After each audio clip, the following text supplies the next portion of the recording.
With a quorum being present, I call this August 8th, 2024 meeting of the Texas Women's University Systems Board of Regents Academic Affairs Committee to order at 1:01 p.m.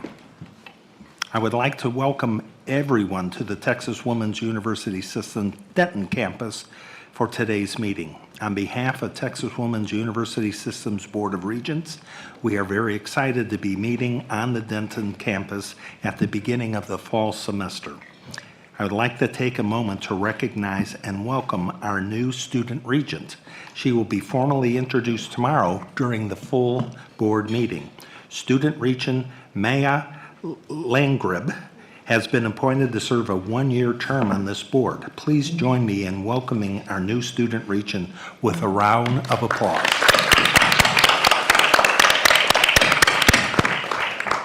I would like to remind everyone that this meeting is being streamed live and ask that everyone speaks loudly and clearly as they make comments during the meeting. I would also like to ask everyone identify themselves when they make comments during the meeting, as it better informs members of the public who are joining us in this meeting and the individuals listening to the live stream. Additionally, please make sure to turn on your microphone when addressing the board to ensure that members of the public are able to hear all portions of this meeting. Presenters, please make sure you use the microphone for all portions of your presentation, including answering questions to ensure that members of the public are able to hear you as well. We will now consider approval of the minutes of the Academic Affairs Committee meeting minutes for May 16th, 2024. Do I hear a motion that the minutes be approved? Regent Coleman, so moved. Is there a second? Regent Amercan, second. Is there any discussions about changes or clarification to the minutes? It's been motioned and seconded. All in favor say aye. Aye. All opposed say no. Are there any abstentions? The motion passes unanimously. We will now take up the agenda items as listed. Do I hear a motion to hear all items on the agenda as listed? Regent Coleman, so moved. Is there a second? Regent Amercan, second. It's been motioned and seconded. All in favor say aye. Aye. All opposed say no. Are there any abstentions? The motion passes unanimously. We will now take up item A, report on faculty highlight, Department of Management and Marketing, College of Business, Denton campus, presented by Dr. Angela Bauer, Executive Vice President for Academic Affairs and Provost, and Dr. Lee Brown, Associate Professor of Management and Director of Research.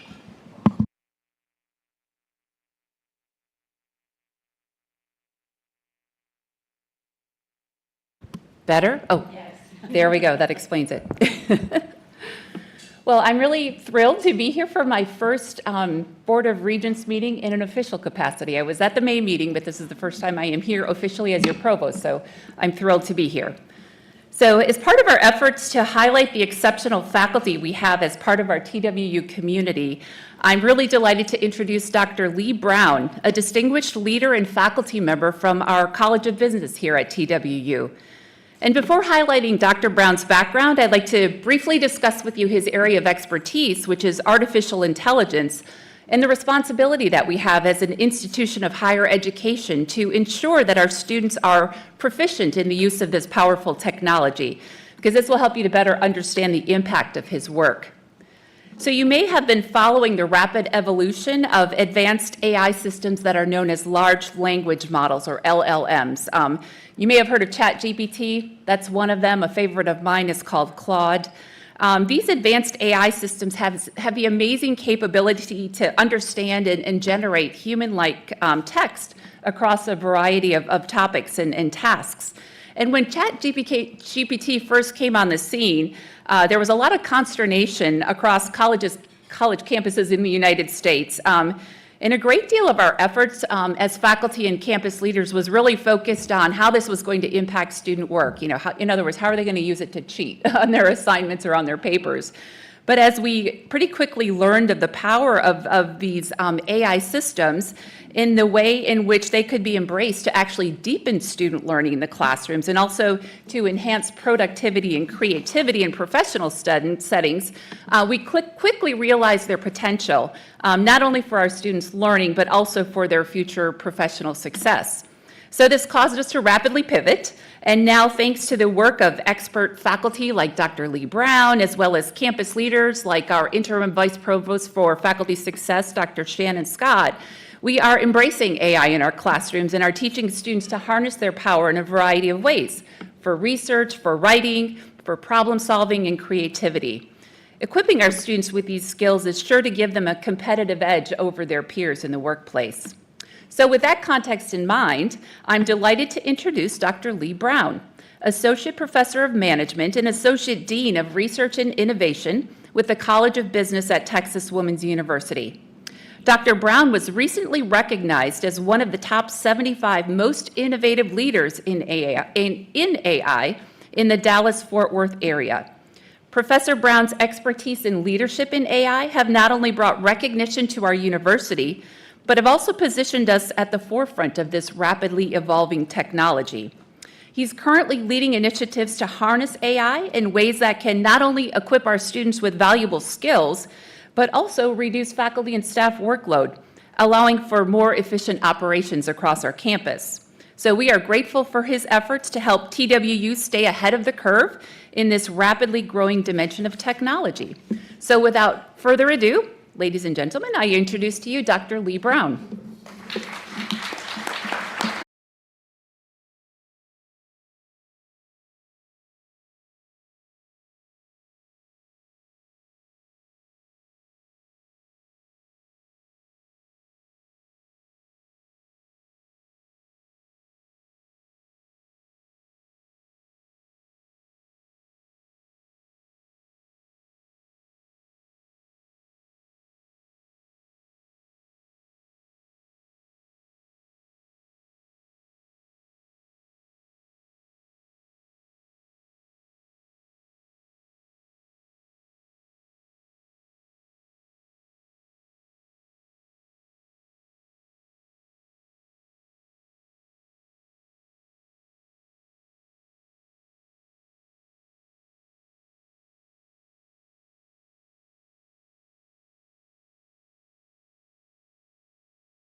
So one example in our MBA capstone class that I teach, one assignment that we have is I have my students to create a new AI tool where they are implementing it in their work process.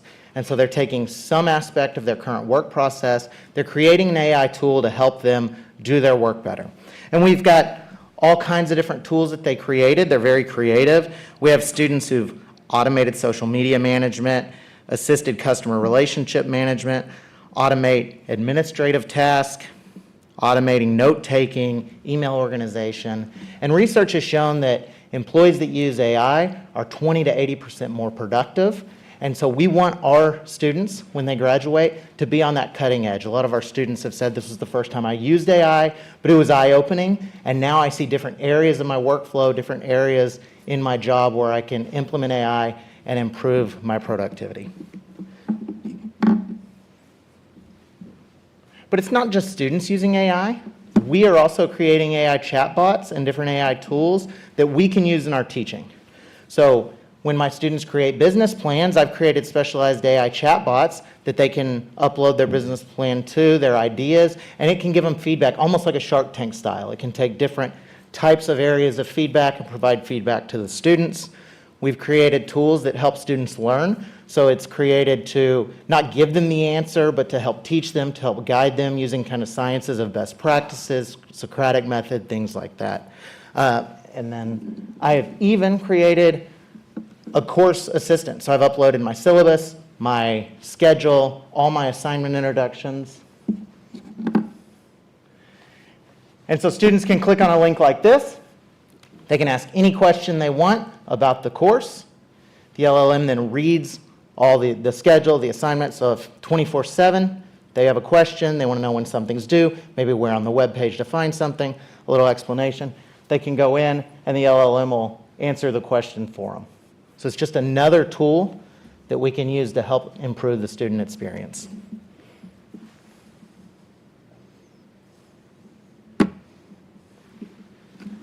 We've been recognized because of our implementation of AI in the classroom. We were real quick to recognize that. As Provost Bauer said, I was one of 5 academics named on the 75 in AI list by the Dallas Regional Chamber. We have multiple faculty engaged in cutting-edge research looking at AI. So Dr. Dan Chin in HR looks at AI and hiring. So how do hiring managers, how are they influenced by AI, looking at resumes? Fernanda Munoz in marketing has examined customers when they know that they're talking to a chatbot. How do they perceive that? And I'm looking at which types of employees are best likely to use and engage and profit from AI in their work. And we're not just using it in the College of Business. Shannon Scott's leading an effort across the university that looks at AI in all sorts of different domains. And so we have subcommittees on how do we best use AI in scholarship? How do we use AI in the classroom well? How do we help people in belonging to the university using AI? What about our business process? What about external relations, collaboration? So we're looking at really a broad look at the university and see where can we implement these tools to do a better job and where can they help. And so as a college and a university, we're committed to engaging in education the best way possible. That includes using new tools and being on the cutting edge of it, and also teaching students to use it in the workplace so that they're ready and prepared for their jobs after the university. Thank you so much. Any questions? Congratulations, because really this is a challenging topic. But I think you're right. By teaching students how to use this and how to make their deep dives into whatever subject matter they're in. I came from healthcare, and we're using AI so much in healthcare because of the way we document about patients and the way, you know this, Bernadette. But the ability then to identify patient populations and that sort of thing. But preparing students to be ready for that when they leave here is just wonderful. So congratulations. Thank you. Thank you, for this. yes. I also wanted to thank you, Lee, because you're putting TWU on the map in DFW, because really he was recognized as one of the leaders in AI in DFW, and I'm sure they weren't expecting that from us. So thank you. Thank you. This is Regent Hyde. This is an exciting field, and it's going to be here for a long, long time. I'm under the impression that you need certain robust cloud and Wi-Fi capabilities so to make the AI deliverable to the user or so. Do you anticipate any technology upgrades or infrastructure upgrades we might need to consider for our campus? I remember the 1200 baud fax machine, so thermo paper and all that jazz. So I know we're going to need some more capability. Yes, I remember carrier pigeons too. So. Thank you. Yeah, so That kind of depends on how we want to engage. If you're running open source models on your computer, we would definitely need bigger, stronger computers that it's hard to get the chips right now. NVIDIA is just selling out, but eventually, hopefully, that'll roll out. The more cloud-based, a lot of that's done in the cloud if you're on ChatGPT or if you're on Claude. So if you're using it in that manner, which is how, at this point, we've engaged most of our students, compute's less of an issue. But probably as things go on, we could definitely see a move in that direction. Yeah.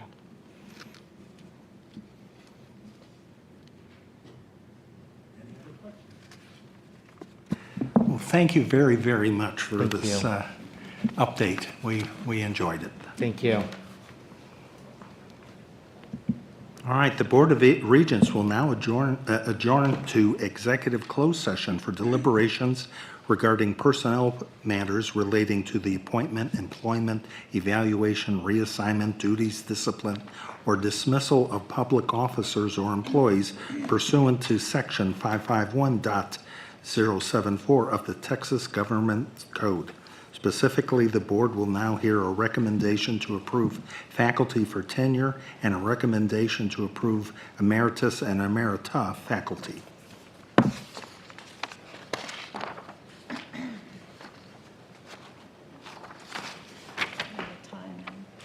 The time is 1:17, and we will, are you supposed to present? Because I'm getting confused here. All right, we'll be going.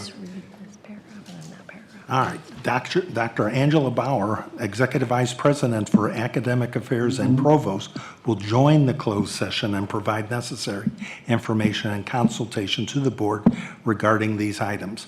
All members of the board are requested to leave the meeting room at this time and adjourn to the executive closed session. The time is still 1:17. Good job.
Test, 1, 2, test.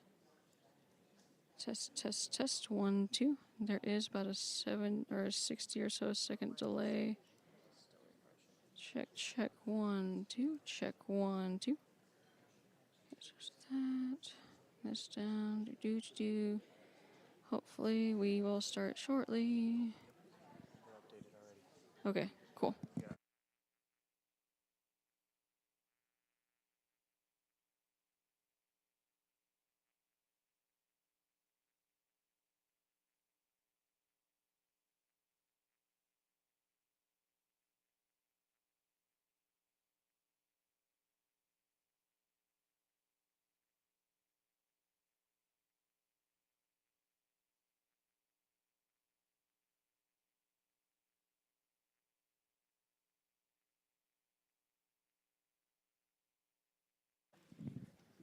Check 1, check 2. All right, we have audio.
Good afternoon, everybody. Sorry for the false start, but we are ready to begin the Finance and Audit Committee meeting. So with the quorum being present, I call this August 8, 2024 meeting at the Texas Women's University Systems Board of Regents Finance and Audit Committee to order at 2:18 p.m. I know I speak for the entire board in again welcoming everyone to the Texas Women's University's Denton campus for today's meeting. Additionally, please join me in again welcoming Student Regent Landgrave to this board.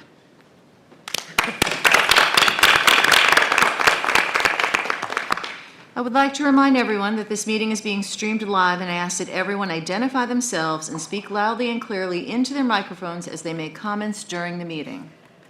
We will now consider approval of the minutes of the Finance and Audit Committee meeting of May 16, 2024. Do I hear a motion that the minutes be approved? Regent Shepherd, so moved. Is there a second? Regent Wilson, second. Thank you. Is there any discussion about changes to or clarification of the minutes? It's been motioned and seconded. All those in favor say aye. Aye. All opposed say no. Are there any abstentions? The motion passes with a unanimous vote. Thank you. At this time, the board will take up a presentation introducing new TWU leadership presented by Dr. Corinne M. Thayton, Chancellor and President. Thank you, Regent Wu. I have the distinct pleasure of formally introducing two new faces who will be sitting on my cabinet. But before I do so, I want to give a few thanks to some of the pioneers who have laid a solid foundation for those offices that they will be taking on. And as Regents, I know that you have had an occasional taste of how we must continuously improve our technology with board book and multi-factor authentication, et cetera, as you experienced today. So you do know how important that is. Well, we also have upgraded our ERP, which is the system that we use for managing finances, recruiting, paying employees, etc. And Amy Hall in HR and Corey Trevino in IT have both stepped up to really lead those units.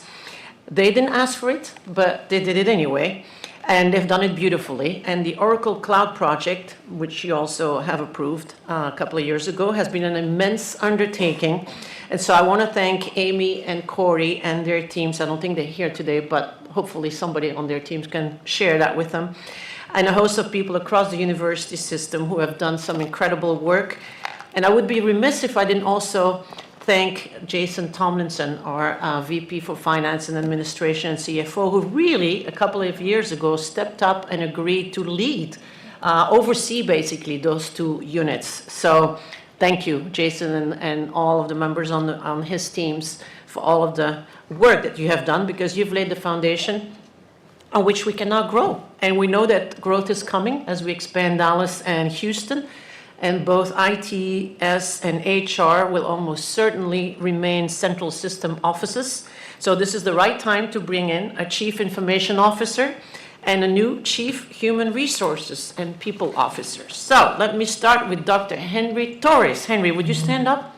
And I'm starting with Henry because he has 1 month seniority over Tony Sanchez. So Henry comes to us from Arkansas State University System, where he has served as Vice President of Information Technology and CIO, and his experience at Arkansas State System, that has 7 campuses, by the way, and multiple ERPs, which he helped to migrate into one, has given him quite a bit of experience that I know we will need as we think about our setup here as a system. He also has a lot of private sector experience with a focus on logistics, which is so helpful for us as we continue to focus on process effectiveness. He's also a teacher at heart, which we all appreciate. That is one of the things he talked about during his interview. He said, I want to make sure I can still teach. So we appreciate that. He earned his Bachelor's of Industrial Engineering from Texas Tech University, so from Texas, a Master's in Business Administration from Henderson State University, and a PhD in Business Administration with an emphasis in Information Systems Security Training at Kennesaw State University. So thank you, Henry, and welcome on board. Tony Sanchez is our newest hire. Tony, will you stand up? And his start date is not even until September 1. So he really came here today because I wanted to be sure we could introduce him. He will also sit on cabinet, and Tony comes to us from UNT Dallas. And I have to tell you a funny story about Tony. I hope you don't mind me telling Tony. But during his interview, he wore this beautiful tie to this interview with me. But the color leaned heavily to green. So the first thing I said to him is, I hope that you like maroon. And look, he does. So, all joking aside, Tony has served most recently as Assistant Vice Chancellor and Chief HR Officer at UNT. And in addition to UNT Dallas, he has also worked at Lamar University and at several private health systems, which I thought would really be a benefit also for us with the emphasis that we have in all our healthcare fields. He is a graduate of SMU, and generally a real pleasure to be around. So welcome on board, Tony. We're really excited to have you, and thank you for being here today.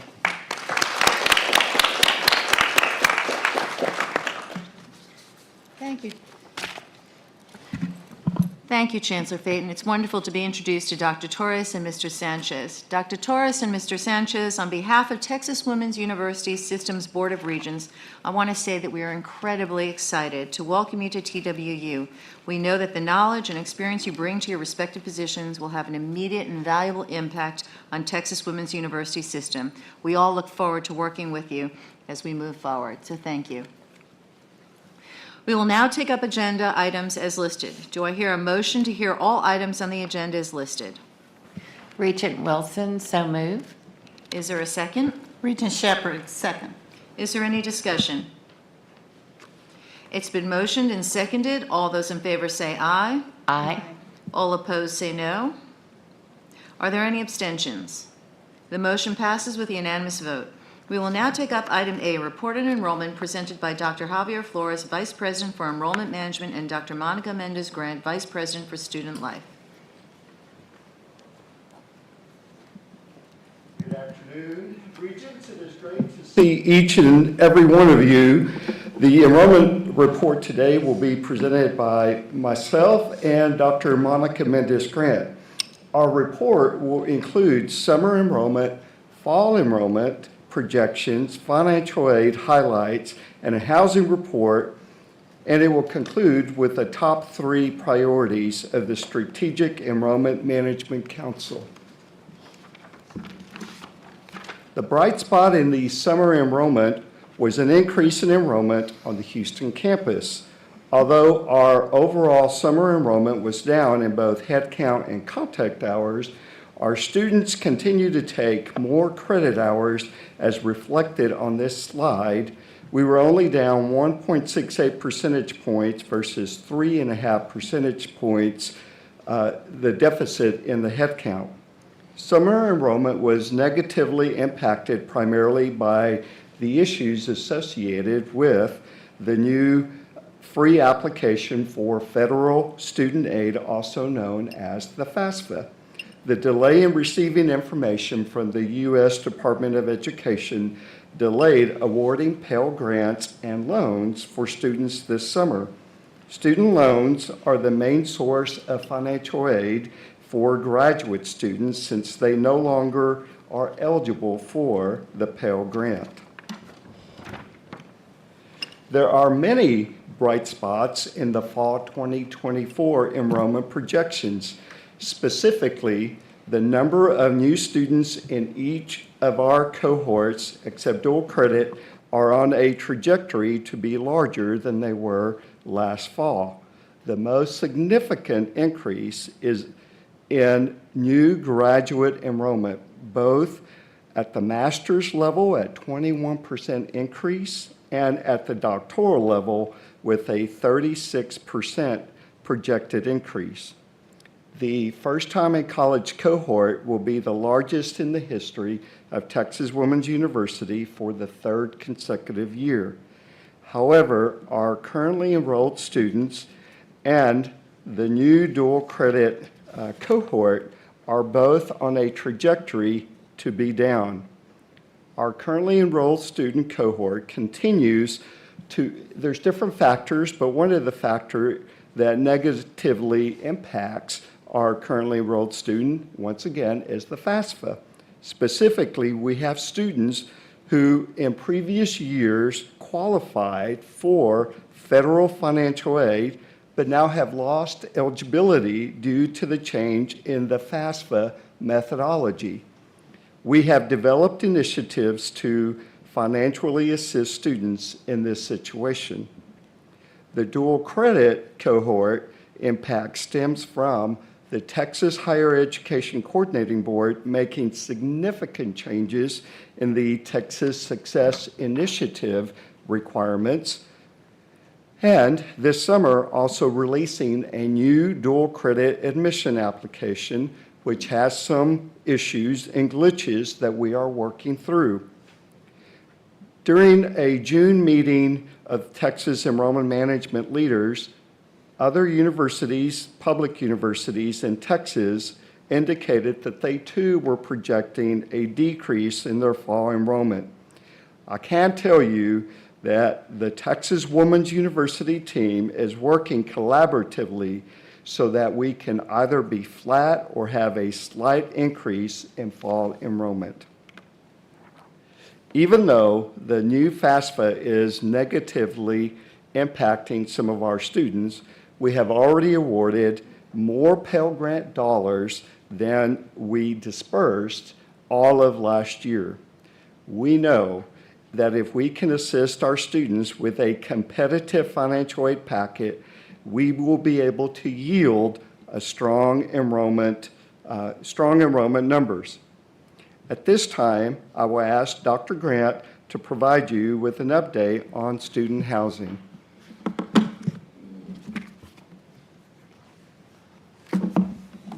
Good afternoon.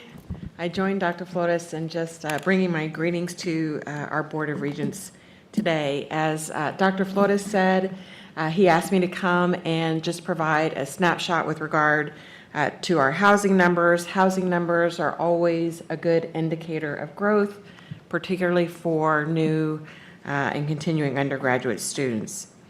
And so as you can see here, you can see we are experiencing our second year in a row in growth with university housing. And as of July 15th, we had 2,419 applications for fall.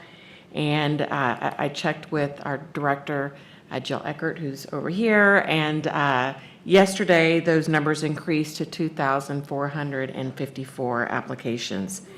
So very exciting news.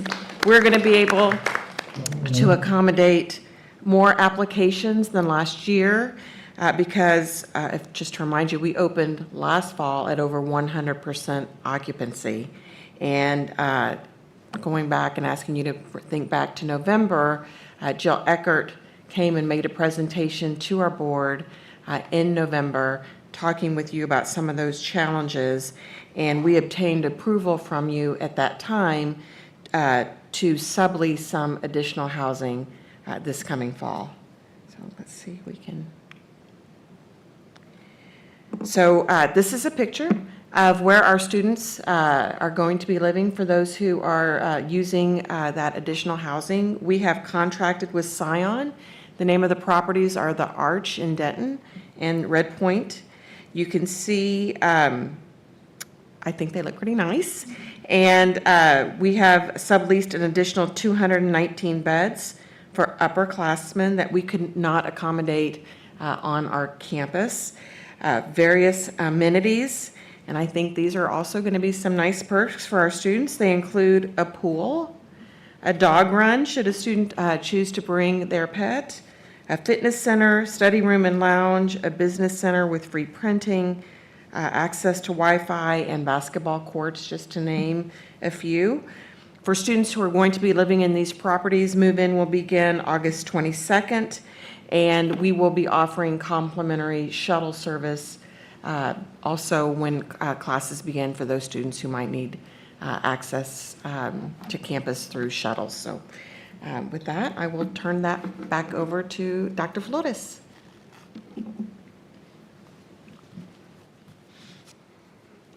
Thank you, Dr. Grant. In conclusion, the Strategic Enrollment Management Council has established 3 priorities for this next year. Priority 1 is increasing the yield among admitted students at both the undergraduate and graduate levels in both domestic and international cohorts. Priority 2 is graduate enrollment with a special focus increasing the matriculation of TWU undergraduate students going into graduate programs. And this is really an initiative that Dean Kapinas has pointed out that we have about 16% of our students that are graduating, but we would like to have that like at 25% in future years. So we will be working on that initiative. And then priority 3 is a review of our admission policies with a focus on something that the state of Texas, the coordinating board, is really leading, and that is a direct admission program, so that not only are we contacting students to let them know what programs we have available, perhaps when they're expressing an interest, but we can tell them that they are pre-admitted based on certain criteria that we have. So we are very excited about that. Thank you for your attention and your time and your service. Do you have any questions of either me or Dr. Grant?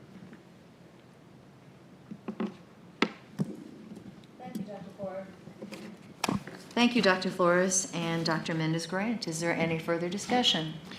I just had a question about the FAFSA issues and the dual enrollment. Did students come to us to ask for help with these things? And I mean, or did they just try it on their own and just give up, or what happened with that? Sure. So it's really a combination of different things. We have a program that is actually in student life that has the G-Force team, and the G-Force team has been going out to different high schools and helping students complete the FAFSA. But because of the changes in the FAFSA, which were the largest changes that we have seen in the financial aid program, there were some corrections that historically we would be able to go in and make for the students that we no longer have the ability to do that. And the FAFSA application went from many questions to a smaller set of questions, which eliminated some data sets that we had before that we were able to assist students. And so now that's completely lost. And probably the biggest factor is that students whose parents did not have a Social Security were not able to submit their FAFSA, even though the students had a Social Security. And we couldn't assist with that because that was an issue at the Department of Ed. So it really has been a perfect storm in the world of financial aid. But we were able to, with the help of information technology services, as soon as we received our report in late April, early May, we were able to get the award letters out actually quicker than some of the other universities. There were still some that midsummer had not submitted the financial aid packets to their students. But what that did is some of the students were waiting to hear from other institutions, even though they had our packet, before they made decisions. So we were leveraging that to say, but this is what we are offering you, and if you accept it, then we can have that ready to go. And I would say the last thing on assistance, and this was actually an idea that Dr. Grant had at orientation, we had been checking students' schedules to make sure that they were enrolled in full-time when they registered during orientation. Well, this year we started asking if they had accepted their financial aid, because if we awarded and they had not accepted it, those funds cannot move over to the payment side. And I actually was surprised by the number of students who indicated, I don't know how to do that. So we were able to help them right there and have them accept their financial aid. Okay. Thank you, Dr. Flores. Absolutely. I had one other question, if you don't mind. This is Regent Wilson. As far as the dorm extensions into the apartment buildings, I assume it's all us in the buildings, that they're not other people. Or are we just part of the complex? These are larger complexes. Okay. And so we just have 100 spaces, but we're not mixed in terms of the rooms. Okay, So the and- students are, if TW students are with TW students. And how, since we're housing the students, how do we have resident assistants there? Yes, we will have and professional staff as well as housing some assistants. sort of, I don't know what sort of security measures we would have that would be different from the other apartment people. So you we know. will have housing staff, we will have RAs there, and then when we actually put out the request for proposal, part of the evaluation of the properties that were awarded included a review by our chief of police, and we did things like go and look at crime statistics around the particular area, and that actually was part of how we were evaluating those properties. And then in addition, the chief has indicated he will drive through the properties to ensure that there's increased police presence at those particular locations. Good. Thank you. This is Regent Hyde. On that topic with the apartments, do we have a commitment from the owner of the apartments that we can come back next year and the following year? Is this a multiple-year commitment? So we Or- signed a one-year contract. When we came to you in November, we asked for permission for a two-year contract. We signed for a one-year contract with the idea we would evaluate to see how this was going, and we can always up our commitment. But right now, the contract is for 1 year. Regent Amercam, one more. Where are the apartments and how far away are they from campus? I'll ask Jill, give you a better idea. Each of them, this is Jill Eckert, Executive Director of Housing and Dining. Each of them are about 3 miles away. One is at Fort Worth Drive and 35, and then the other one is on, if you know where the new Saltgrass restaurant is, it's back there. So they're relatively close. We'll have shuttle service Monday through Friday, and so students will be able to take a shuttle from their property to campus and back again.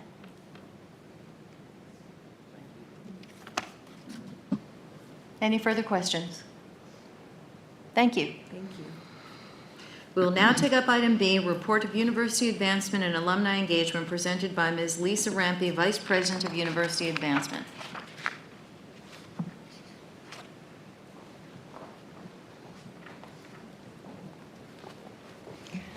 Good afternoon, Regents. I've been very anxious, waiting all day to give this report. I'm very excited. And welcome.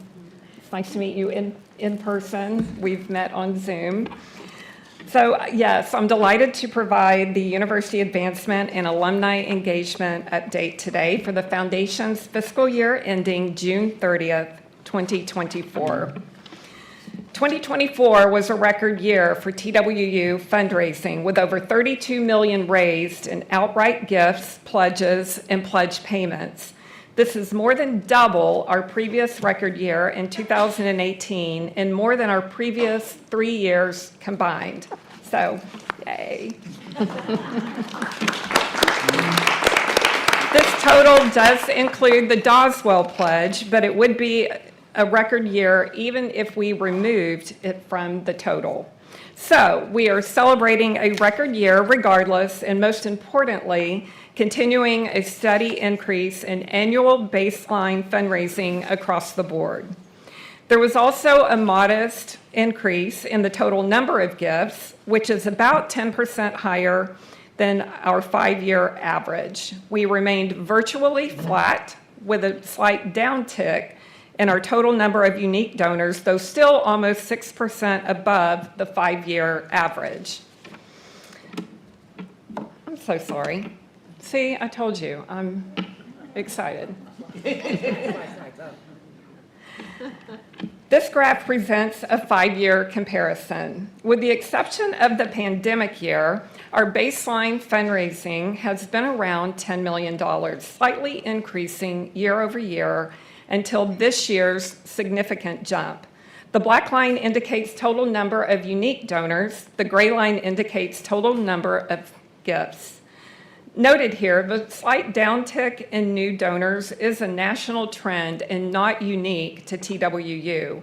The good news here is that donors appear to be increasing the amount they are giving annually. I will talk more about that shortly.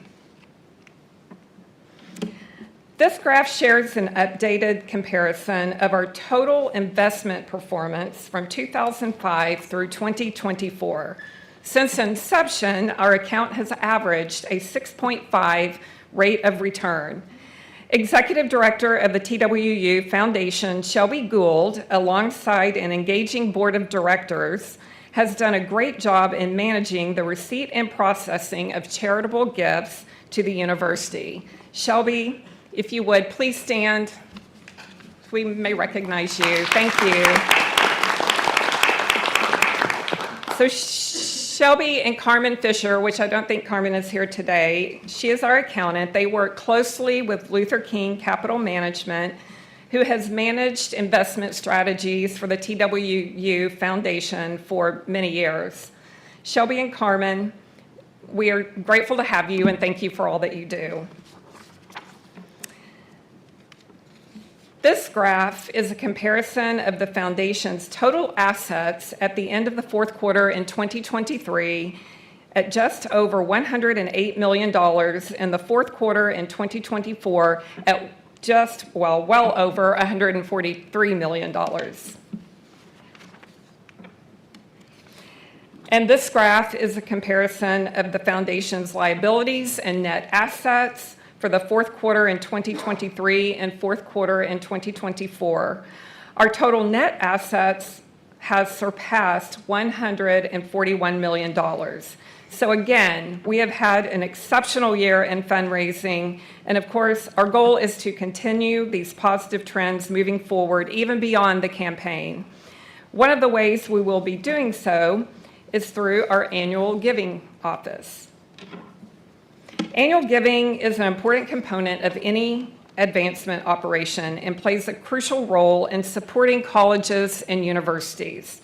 By definition, annual giving involves fundraising efforts that occur each year to generate predictable cash income at targeted times throughout the year. With the launch of the public phase of the Dream Big campaign last fall, special emphasis has been on the annual giving program.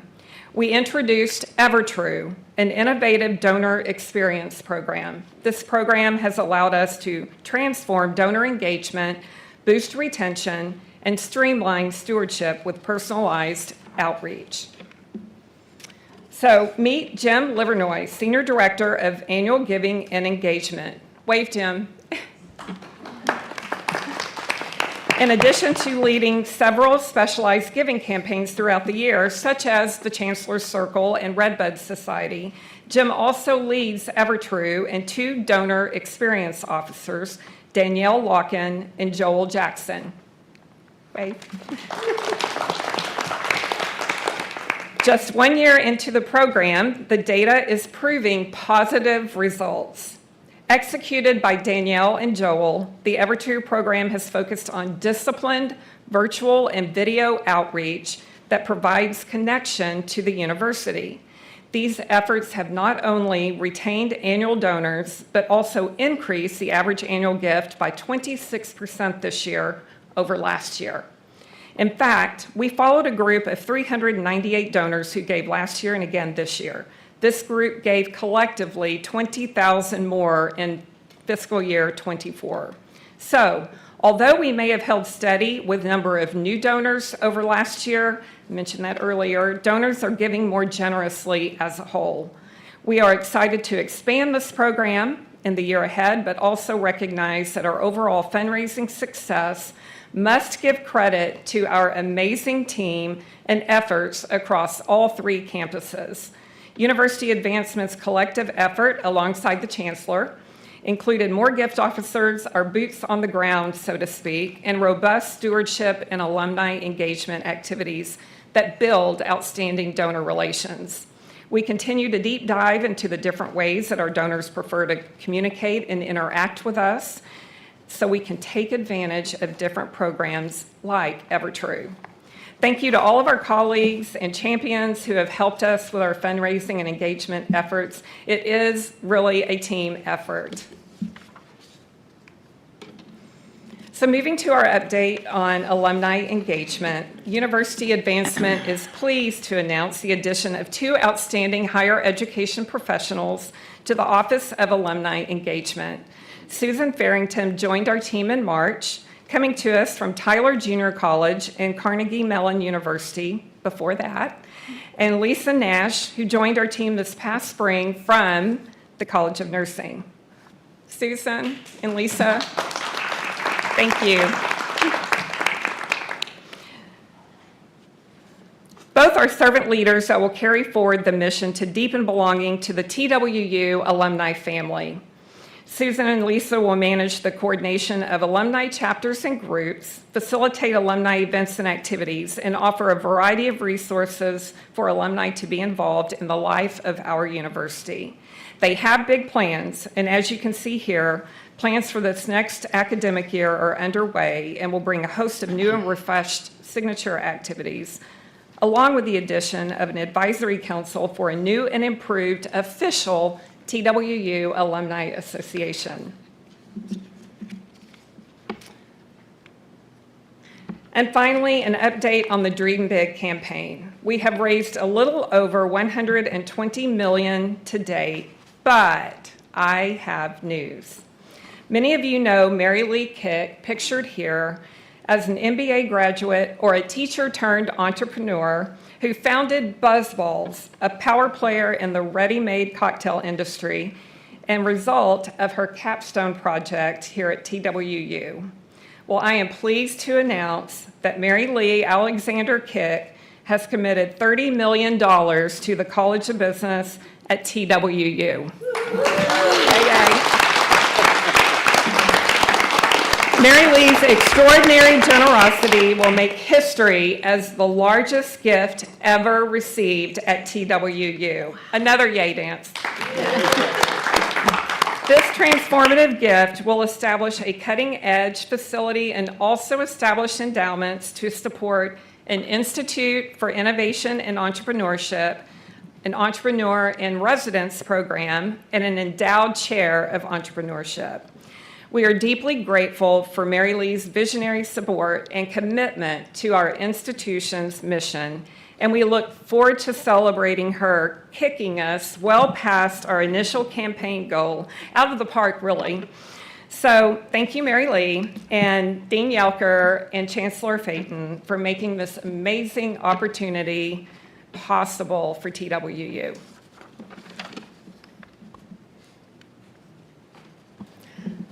So with that, any questions?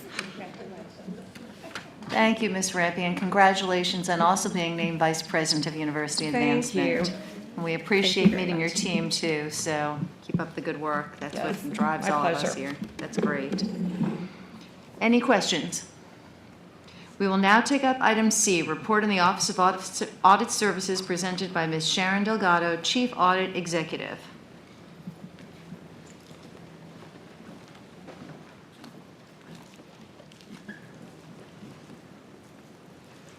Good afternoon, Regents, Chancellor.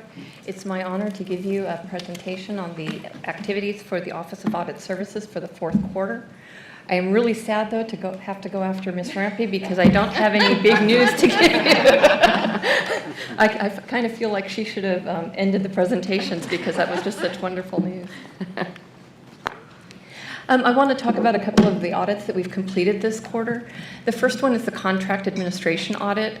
We did this audit to determine whether contracts with individual suppliers are complying with state regulations and TWU policies. Oops.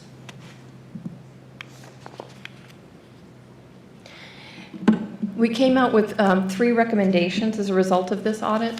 The first one is that we found that we have an URP specific for independent contractors, that all independent contractors should be reviewed to see if they do qualify as employees, and that we aren't following that policy. Basically, we're not reviewing our independent contractors to see if they could be classified as individual employees. So our first recommendation is that we need to use that policy. The second recommendation is that we need to do a classification of our independent suppliers before we do the contract processing. So at the very beginning of everything, we need to take a look at what it is that they're doing, how often they've come to the university, and have them fill out a form that will tell us whether or not they should be classified as employees. And third, is that we're not requiring any kind of support for these guest lecturers. We have a lot of guest lecturers coming in. I think we reviewed 465, or we noted there were 465 contracts for guest lecturers, and there's no support to show that any of these people are qualified to do what they do. We did go out and check their qualifications online, but there's nothing in the documentation to show that they have the qualifications needed to provide the classes that they're giving. There's also not any real distinction right now at TWU between guest speakers, who are people, in my opinion, that come in and give a presentation on a one-time event, and lecturers that come in and actually teach a class. So we're asking that they make that distinction in the URP to tell us, is it a guest lecturer or is it a guest speaker? And guest speakers should be able to move through the process a little bit quicker, whereas as guest lecturers should require a little bit more review, just to ensure that they should not be classified as employees and that they are qualified to provide the services that we've contracted them for. The next audit that we completed was for the Texas Higher Education Coordinating Board. They require an audit every, I believe it's 5 years, but however, due to the pandemic, they postponed our audit for a couple of years, so it's been several years since we've done this. So our scope was actually 2016 through 2023. And that is just to make sure that all projects over $10 million receive Board of Regents approval. I'm very happy to announce, as you know, that we do present all of those projects to the board, and that they are accurately reported to the Texas Higher Education Coordinating Board. There were no findings in this audit, and we are in compliance with the rules for submission and approval. So sorry. I wanted to discuss our audit plan status with you. So at this point, we have completed 60% of our audits. We have 40% in progress. So that means we have 4 audits in progress right now. And we'll talk about that a little bit further. So these are the 4 audits that we have in progress. We've actually completed the purchasing compliance audit. That report will be going out any day now. The grants management audit is in the fieldwork stage. However, we do expect to have a report by the end of the fiscal year, which would be August 31st. And the general IT controls is in the reporting stage, and we expect to have that report out next week. So the only audit that we really have in progress right now is the bursar's office, and we're going to, in our next presentation, recommend that that just be a carry-forward audit for the next year. So that means we completed 9 out of our 10 audits for the year. Our year ends on August 30th. Unfortunately, the board meeting is on August 8th, so I wasn't able to get everything quite finished by the 8th, but we'll have more to talk about next board meeting. We've also been working on our university-wide risk assessment. We have to do this on an annual basis so that we can come up with an audit plan to propose, and we created our fiscal year 25 audit plan, which we'll talk about in the next presentation. Are there any questions at this time? Thank you. Thank you, Ms. Delgado. Any further discussion? This is Regent Shepherd. I noticed that the contracting audit had those 3. Did you see any areas where we were at risk externally for those? I'm not sure what you mean by Well, externally. that you had most of, I think all 3 of them were high risk, right? They are high risk. We have actually 4 levels of risk. So we have Okay. low, medium, high, Right. and critical. They're not Right. critical. Okay. But they are high, and basically what that means is that we need to move to do something about it. We actually already have the procedure Okay.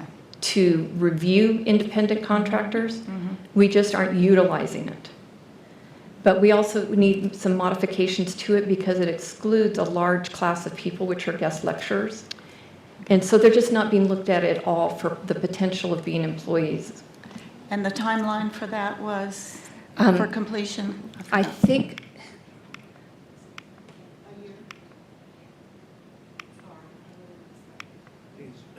I don't know It why was a this isn't year. working. Am I not pointing it in the right? Jess is doing it for me. Thank you, Jess. September 1st of 2025. And part of this is we're going to have purchasing and HR work together because HR houses the policy, but purchasing is the one that's actually accepting all of the support documentation. So there's going to have to be a coordination between them. And we have a new HR person coming on. So when it comes to revamping policies and making changes to those, we wanted to make sure there was plenty of time to make it through the review process because I know legal also has to review it. Did that answer all of your questions? Some of it just, I was diving too deep probably for this conversation, but I can talk to you later. So. Okay, that'd be fine. I'd be more than happy to answer your questions at any time. Thank you. Any further questions? We will now take up item D, recommend approval of the fiscal year 2025 audit plan presented by Ms. Sharon Delgado, Chief Audit Executive. Okay, so the Texas Internal Auditing Act requires us to do a risk-based plan each year.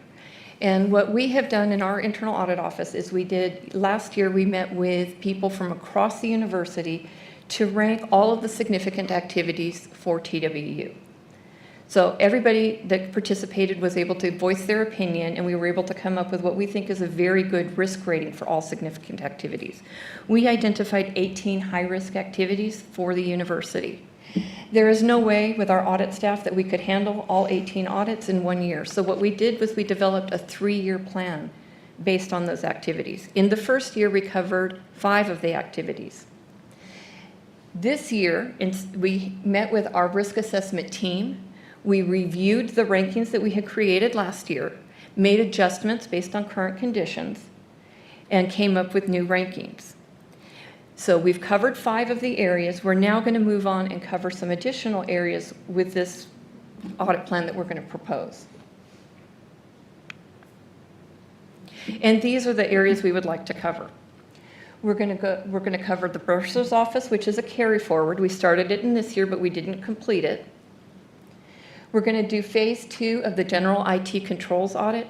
So the general IT controls audit was such a large audit that the IT department actually wasn't able to handle it in 1 year. Just as an example, they had, for the phase that we did about 60% of the audit. They provided 235 pieces of support documentation.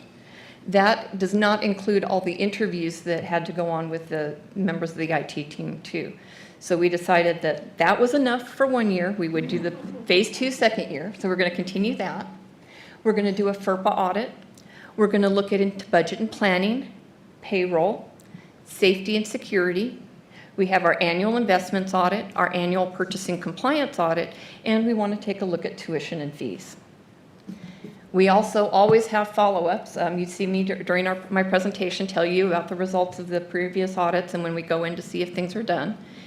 Investigations and special requests, and then just our regular departmental activities. So what you see on the left are the risk-based and the required audits, and that's the bulk of our plan, which I can show you here. It makes up about 52% of our audit hours, just doing those audits. We are planning 9 audits for the year. 9 of those are risk-based. So we covered 5 risk-based last year. We're going to cover 6 this year. And that's because we don't have quite so many required audits this year. So the Texas Internal Auditing Act requires that this plan be approved by the governing board. So I am recommending approval of the plan as presented. Are there any questions? Yes, ma'am. Regent Shepherd, what is FERPA? Oh, I'm sorry. It's the Family Education Privacy Act. Thank you. Of course. I forget that not everybody knows these terms.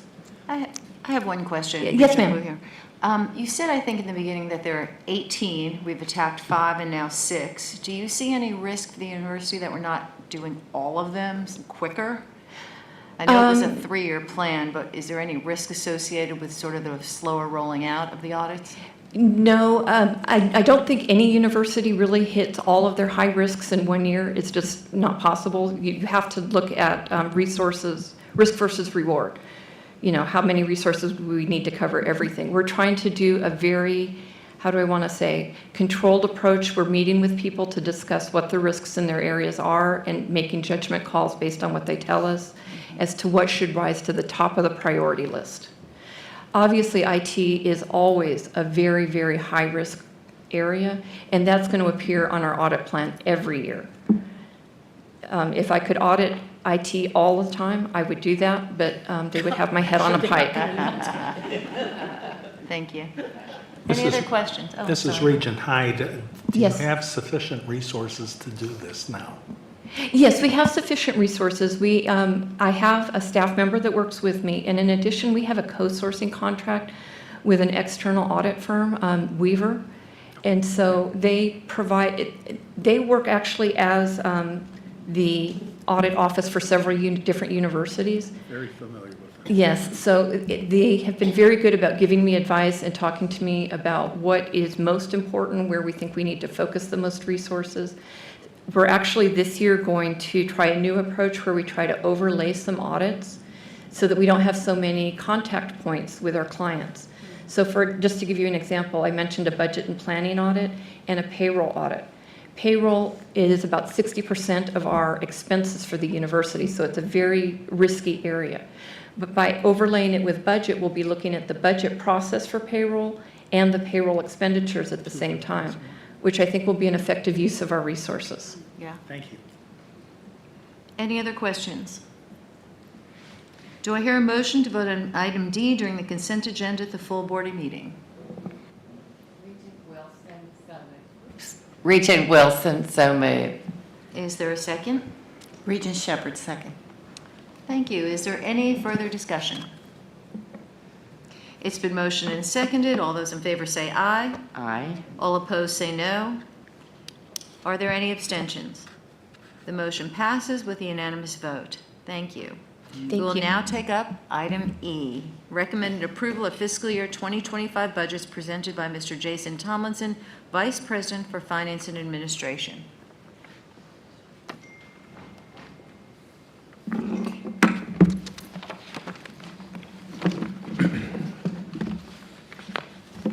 Thank you and good afternoon. So it's my pleasure to present our FY25 operating budget. We're going to cover the budget process, and then we're going to go over the operating budget changes and the comparison from 24 to 25, and the divisional expenditures, and then debt service. So I'm going to try to keep us on time, but don't let me go too fast if you have any questions.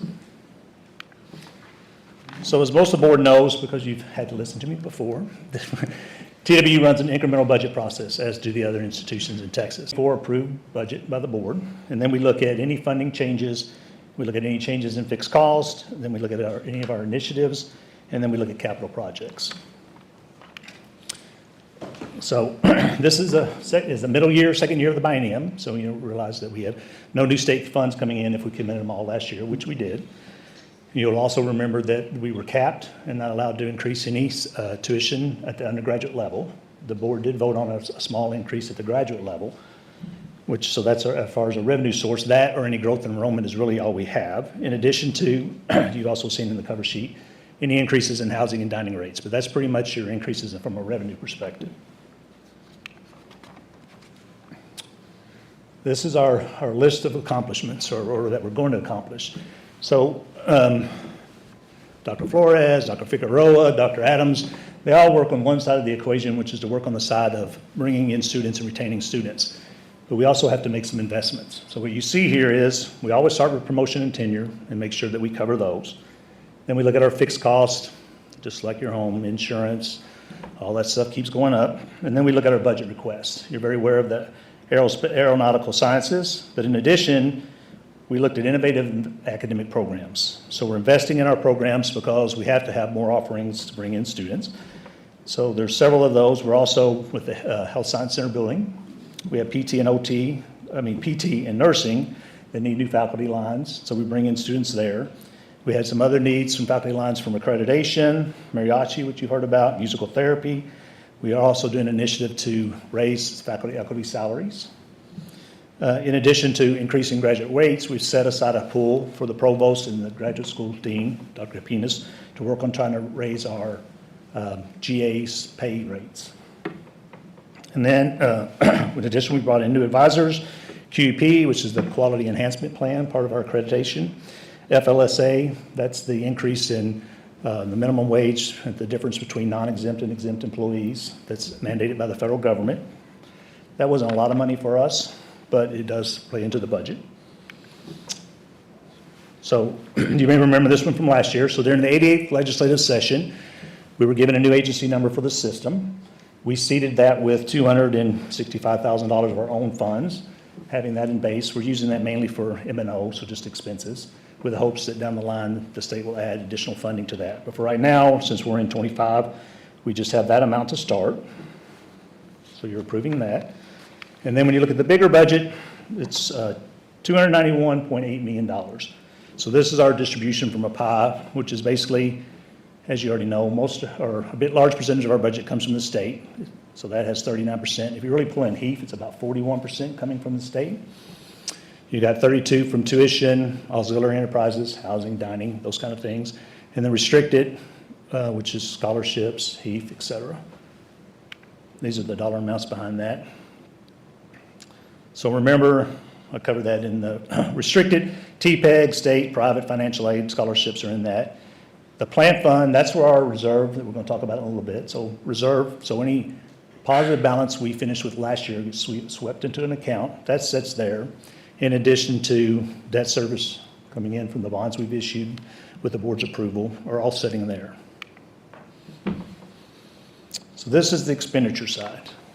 So like all universities, they reach somewhere around 60% of your budget is going to be people. We're faculty staff, we're in a people business. Then you have maintenance and operation, travel, and student support. Make sense?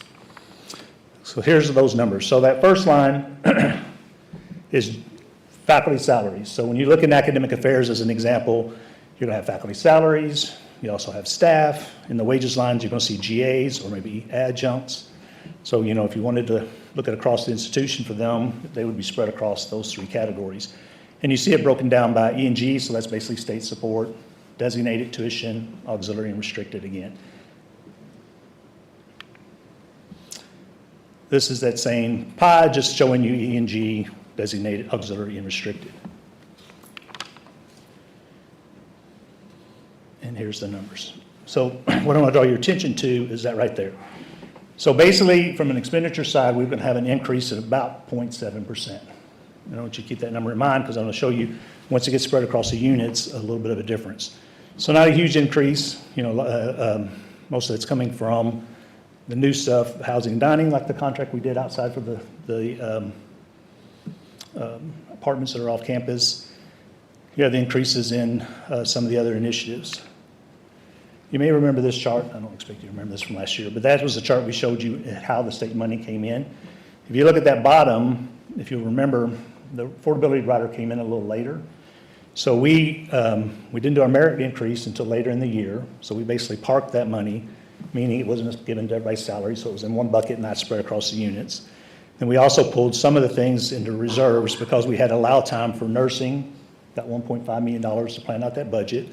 Dr. Mendez Grant, the Frontier program got $1.4 million-ish, and she had to plan that out. So it was parked in the reserve until they planned it all out. And where this is going to be important is on this chart. So this chart, we always try to show you where is our money being expended. Now this is taking out, you know, insurance and all that fun stuff. So this is what it is across the academic affairs, IT, enrollment management. You know, if you look from 24 to 25, although I just told you that was about a $2 million increase, that's a $16 million increase. So why is it different? Well, here's the difference. So basically we have that 6.4 that we spread out throughout the year across everybody's budget. And then we have about $9.5 million of those new initiatives on that front sheet that we're investing in. Okay, so that's the expenditure side. On the revenue side, we had the 6.4, it was just sitting in the reserve. We're going to have to pull $5 million from the reserve. That's our designated tuitions where we haven't spent it in the past and it sits in that bank account. Now, when I started in 2018, that was $66 million. Today, it's $177 million. So every year that I've been here at least, we've been in a positive balance. Been very fortunate. We're blessed being in the state of Texas, et cetera, et cetera. So we have those funds. That's also what we've dedicated to like Breckenridge when we're funding the renovation there ourselves. And then, of course, we have the Doswell gift money, and then, excuse me, the increase in housing dining rates, increase in graduate school makes up the other $3.5 million. So that shows you the $15.9 million spread across those institutions and where those monies are coming from. Does that make sense? Any questions? Y'all are easy. Not like that. This is Regent Hyde. You spoke sir. too soon. Uh-oh. I do have some questions on the reserves. Oops, backwards. I Sure. understand TEA is very mindful of maintaining accreditation. Has to do with a certain amount of reserves that you have. And if memory serves, we dipped into the reserve for the Bezos Academy facility, I believe. how are we looking on our reserves? Since the cost of everything's going up, that means our reserves also has to come up. Sure. So I'm gonna get my sheet here. So in your packet, they put it, it's way too small if I go like this, because you're never gonna be able to read it. But you know, once a quarter, we send you out that investment report. Well, that one sheet that has the pie on it, that lists our reserves. So if you look at, we're doing very well. So our long-term reserves is what A&M, and they come report on to you every year. So that's at 209 million. We've never touched that since I've been here and don't intend to touch it. That's our long-term reserves, investments, all that kind of stuff. The money we're talking about, you know, the rest of that chart is a lot of it has all of our bond funds when we issue debt, has that. The other line in both text pool and logic, the first line that's on each of those, that's when at the end of the year, we end in a positive balance. We sweep the money out, that's where it sets. And the reason it sets there is Texas works on a reimbursement basis. So we draw down money. So we need to be able to spend cash until we draw the state money back. And then that's also, we pledged it, as you just, the Basel Academy, we pledged it for Breckenridge. But what we do, the board's always allowed us, when we do a bond or any debt, to say, we're gonna take this from tuition, HEAF, or reserves, so that we can manage our cash. And we pull it from where we have money. So in a given year, if we're in a positive balance, just like this year, we won't go into the reserves. We use the balance before we touch the reserves, because right now, cash is still earning very well, and we'll leave it sitting there. So we're doing very well. I mean, that's a 166% increase in 6 years. It's not too bad. In fact, Melanie Ramirez is great, Raina Atkins is great. We've been sitting down talking with A&M about moving some that way, because we earn a little bit more over there. But I mean, I think in this last one, we're still earning 5% on that cash. Not too shabby. Which is not too shabby. We're very fortunate. Thank you. Jason, I wanted to Yes. add something too. It's a question about the reserve. So, and we've had a lot of conversations about that. So when we start new academic programs or new initiatives, you have to make an investment, right? And so that the idea is we take the money out of reserve temporarily, we invest in those programs to get them started, and then eventually, obviously, it's with the idea that they will sustain themselves and generate revenue, which then at that time we will put back in the reserves and then continue to operate the program so that we can keep on investing in new initiatives. So it's not a depleting, it's an investment that hopefully has a good ROI that we can replenish the reserves and then continue forward. So, and I should have, and I apologize. I started doing budgets when I was 26 years old, so this is where I geek out. So I don't make y'all stay all day long and listen to me.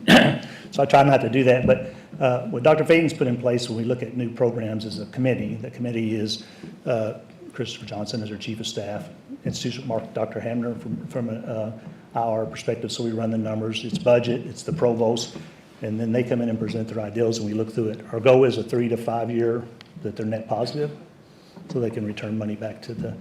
And our goal always is they return money, we end up the year positive, then we always replenish the reserves. And I think it's noteworthy, you said this really fast, Jason. Sorry.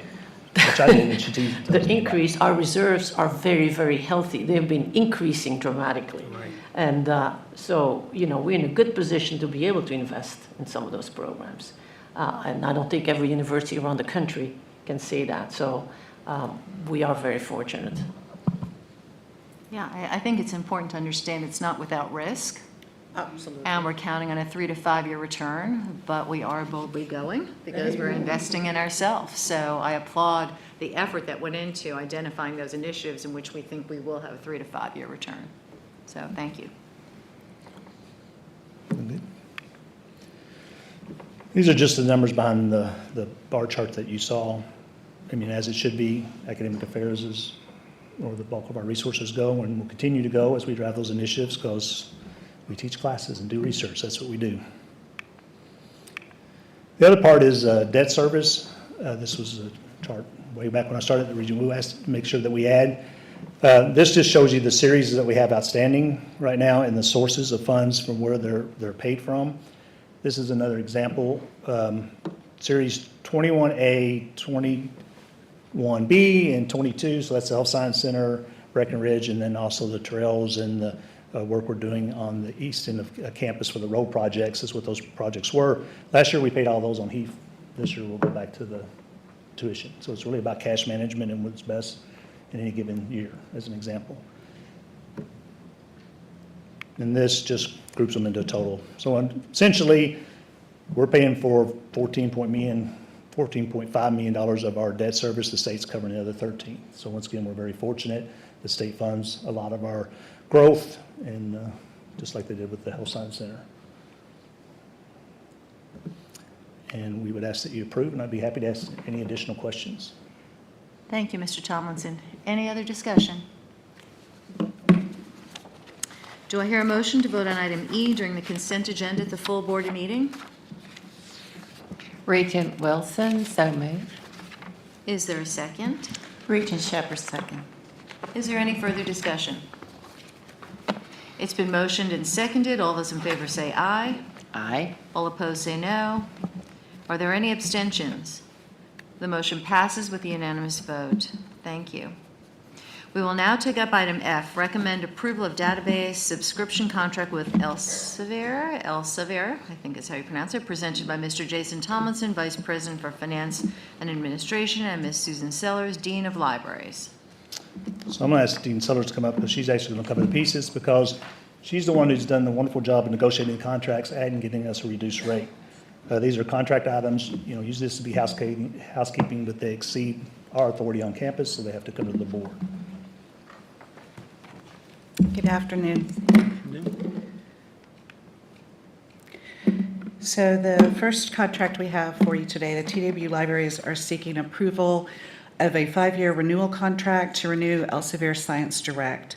The negotiated 5-year contract will lock in the inflation rate for this database at 2% increase per year.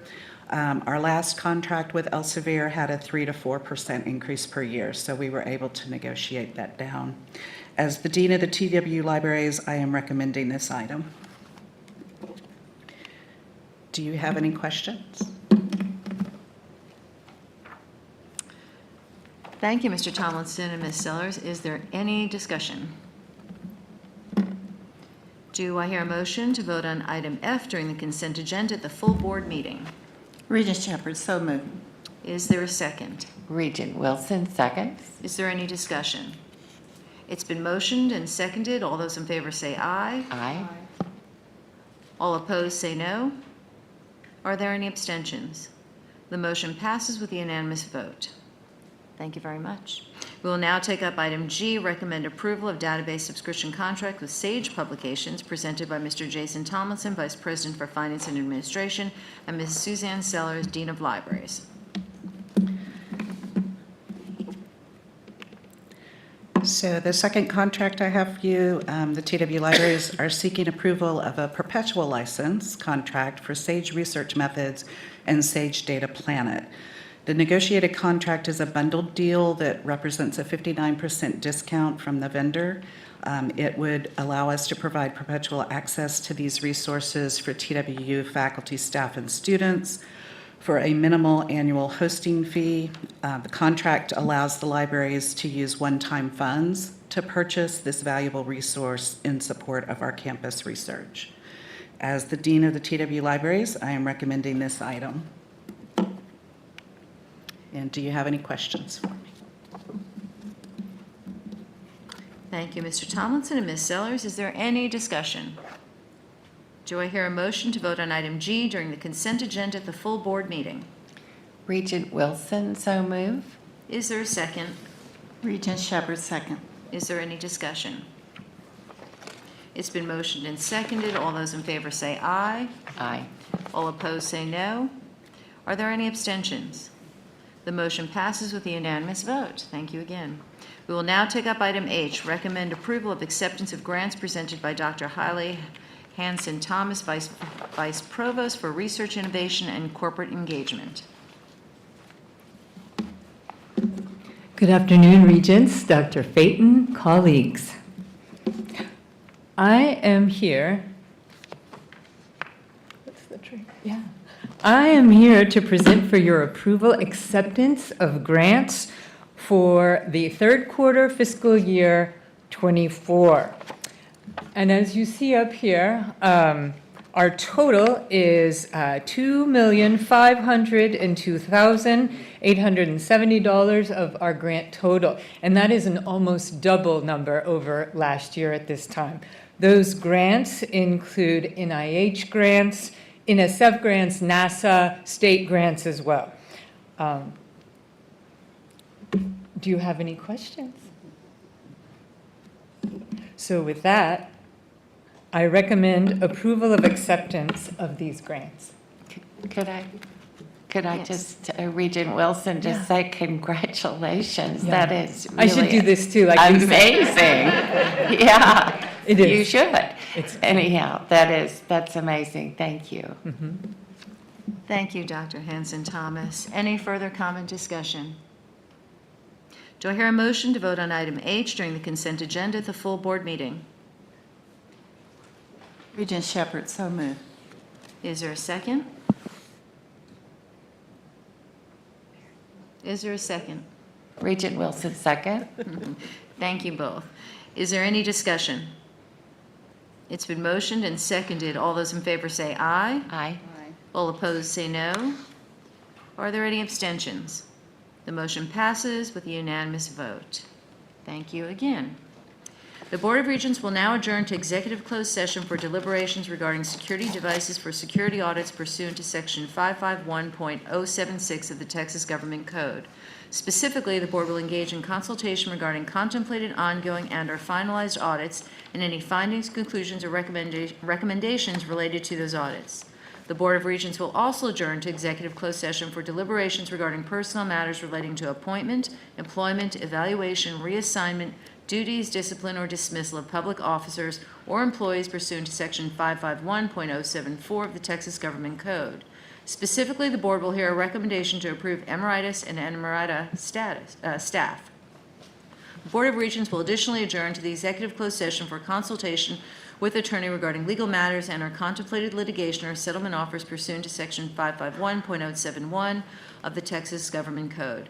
Specifically, the board will engage in consultation with counsel regarding legal matters, including pending, threatened, and contemplated litigation and settlement offers. Ms. Sharon Delgado, Chief Audit Executive, and Mr. Jason Tomlinson, Vice President for Finance and Administration, will join in the closed session to provide necessary information and consultation to the board regarding these items. All members of the board are requested to leave the meeting room at this time and adjourn to the executive closed session room. The time is 3:27 p.m. Thank you.